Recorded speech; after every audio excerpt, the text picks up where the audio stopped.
بیایید توحید آموزید. توحید فراموش کردید، وقت ندارید که توحید بخوانید.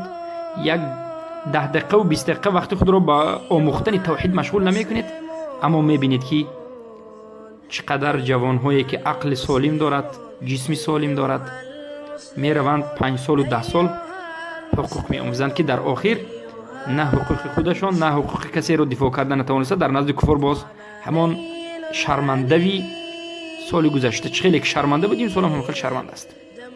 ما همان وقت عزت پیدا میکنیم، همان وقت عزیز میشویم که توحید آموزیم. توحید آموختی، عمل کردی، الله تو را عزت میدهد.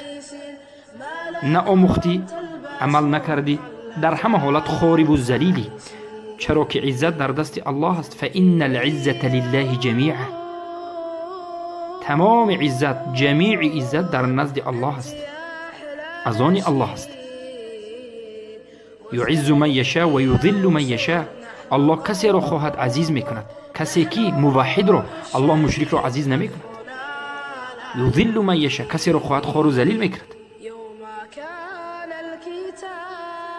ولله العزة ولرسوله وللمؤمنين ولكن المنافقين لا يعلمون. عزت از آن الله است و رسول الله صلی الله علیه و سلم و از آن مؤمنین است، اما منافقا بیخبرند.